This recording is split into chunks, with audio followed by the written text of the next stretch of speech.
लेकिन इनका जो मन था, इनका जो चित्त था, उसका केंद्र था श्री कृष्ण चरण।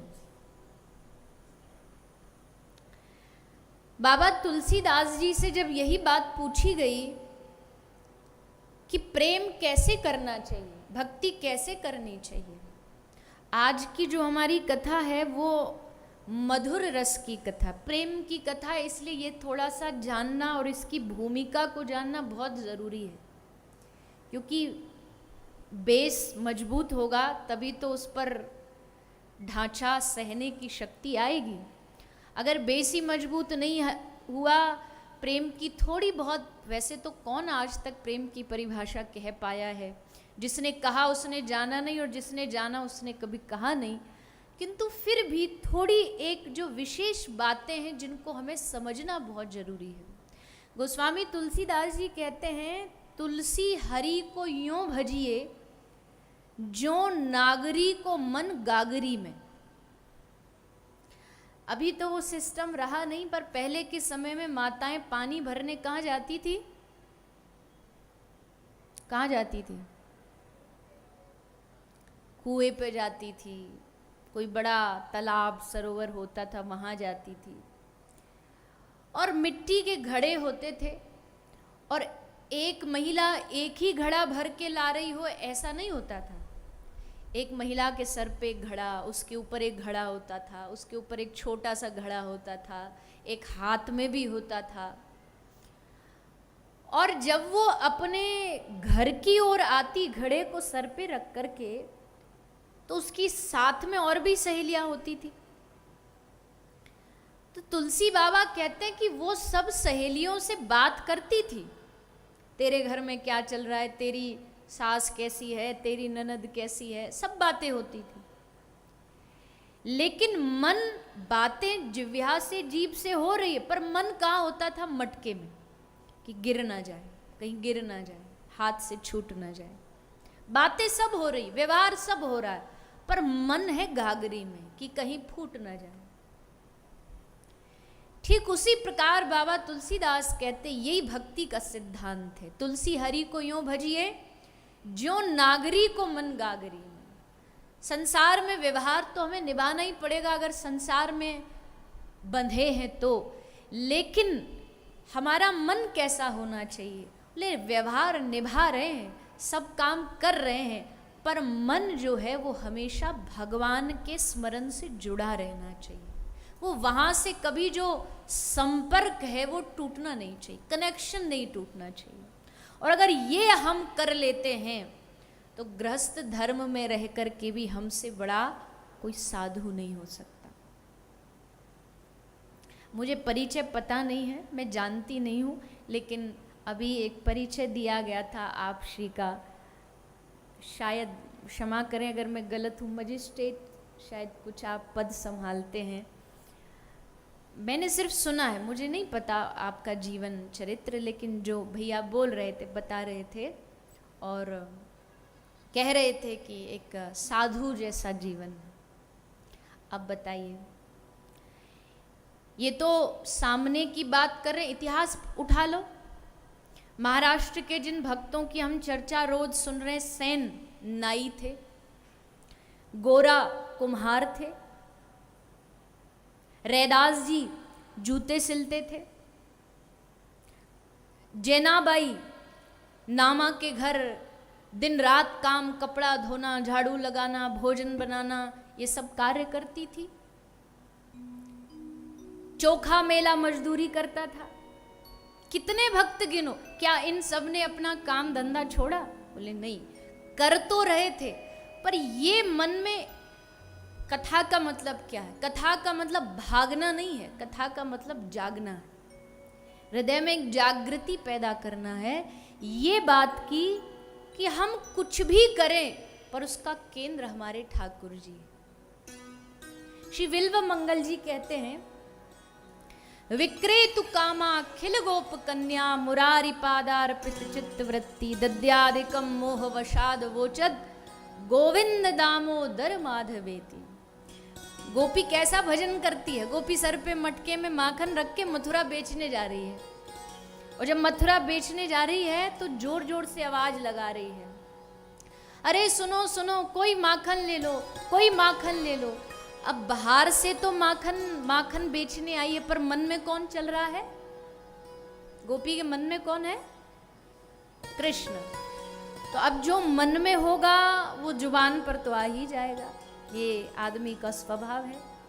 तो जब जोर जोर से कह रही है माखन ले लो, माखन ले लो, तो भूल गई। और बिल्वमंगल जी कहते जोर जोर से कह रही है माधव ले लो, कृष्ण ले लो, केशव ले लो, गोविंद ले लो। जोर जोर से कृष्ण को ही बेचने लगी। तो संग की एक सहेली बोली, अरे तू बावरी हो गई है, पागल हो गई है, कहीं कृष्ण बेचा जाता है? जरा दिखा तेरे मटके में कहाँ है कृष्ण। उसने कहा ले देख। उसने मटका से कपड़ा हटा के सामने वाली को दिखाया, तो सामने वाली ने देखा कि मटके के भीतर कृष्ण बांसुरी बजाता हुआ मुस्कुरा रहा है। अब कोई पूछे कि चलो पहली तो पावरी थी, पागल थी, पर इसकी आंखों में कौन सा डिफेक्ट था? बोले पहली पागल थी कृष्ण प्रेम में, तो ये वाली भी पागल थी।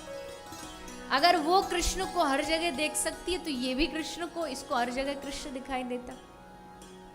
एक बीमारी होती है ना कैटरैक्ट की, मोतियाबिंद की। उस मोतियाबिंद वाले को हर जगह एक छोटी सी डॉट दिखाई देती है, बिंदु दिखाई देती है, तो कहीं भी जाएगा दुनिया में। तो वैसे ही कृष्ण भी उस मोतियाबिंद के रोग के जैसा है, जिसकी आंखों में एक बार बस जाए ना, उसको हर जगह कृष्ण ही कृष्ण नजर आए, चहुं और चारों। और धन्य है वो आंखें इस दुनिया में, इस पृथ्वी पर वही आंखें धन्य है जिनकी आंखों में श्री ठाकुर जी बैठ गए, जिनके चित्त में ठाकुर जी ने घर बना लिया है। उनसे बड़ा धन्य संसार में कोई भी नहीं हो सकता। कोई भाग्यशाली नहीं है इस दुनिया में जितना भाग्यवान वो है जिसके नेत्रों में ठाकुर बस गए,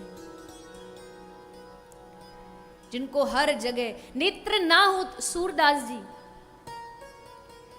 नेत्र न होते हुए भी इनको हर स्थान पर अपने युगल सरकार दिखाई देते।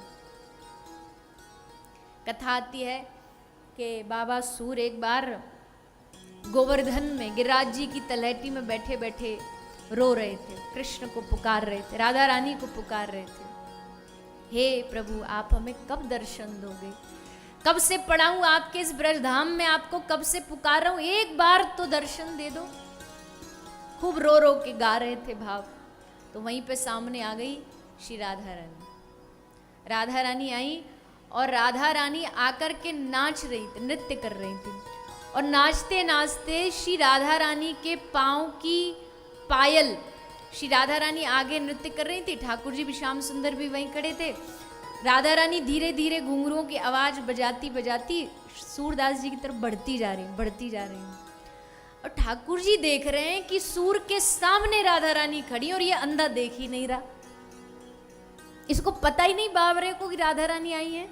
इसके आज भाग्य खुल गए। तो बड़े चतुर हैं ठाकुर जी, इशारा दे रहे हैं सूरदास को, इशारे में बात कर रहे हैं। इशारे में क्या बोले, अरे राधा रानी आगे मत बढ़ना, ये है ही अंधा पर है बहुत चालू, पांव पकड़ लेगा तो छोड़ेगा नहीं। अब सूरदास एकदम सतर्क हो गए कि कुछ तो इशारा आ रहा है कहीं से।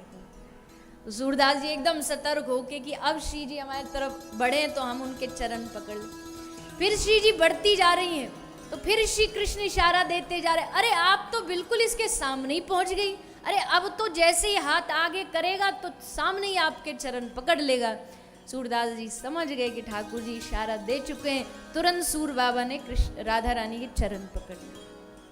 जैसे चरण पकड़े श्री जी एकदम पीछे झटका मार के हटी। तो जैसे हटी तो श्री जी तो हट गई, पर उनकी जो पायल नूपुर वो सूरदास के हाथ में आ गई। वहां से तब तो भाग गई। थोड़ी देर बाद अब देखो, अगर श्री राधा रानी के नूपुर नहीं होंगे ना, हमारे ब्रज की जो प्रेम की पद्धति है उसमें श्री राधा रानी के नूपुरों का बहुत महत्व है। ये जो रास आप सुनते हैं ना, ये रास कृष्ण की बांसुरी बजती तब तक है जब तक कानों में कृष्ण को राधा रानी के पायलों की आवाज आती है। नूपुर के बिना रास नहीं हो सकता। तो श्री जी ने कहा पायल तो जरूरी है। तो तो श्री जी आई सूर बाबा के पास लौट के, ओ बाबा तेरे ढोरे हमारी पायल है, याकू वापस दे दे। बाबा बोले हम कैसे मान ले कि तुम्हारी पायल है? हाँ, एक बात से मानेंगे कि जब इसके संग संग दूसरी वाली जब पायल एग्जैक्ट सेम टू सेम हमको दिखा दोगी, तब हम मानेंगे कि आपकी पायल है, तभी हम देंगे, नहीं तो हम नहीं देने। कोई और असली इसका मालिक बाद में हमसे मांगने आ गया तो? श्री जी ने कहा तो ले देख। जैसे ही श्री जी ने दूसरा कदम बढ़ाया, सूर ने अब की बार चरण कस के पकड़ के बैठ गए, खूब रोए। हे श्री राधा रानी, आपको क्या लगता है मैं अंधा हूं, पांव छुड़ा करके भग जाओगी? नहीं नहीं, इतने इतने जन्मों जन्मों बाद आज आपकी कृपा प्राप्त हुई, ऐसे सूखा मत छोड़ के जाओ। इन आंखों को बस आपका दर्शन चाहिए, केवल आपको देखना।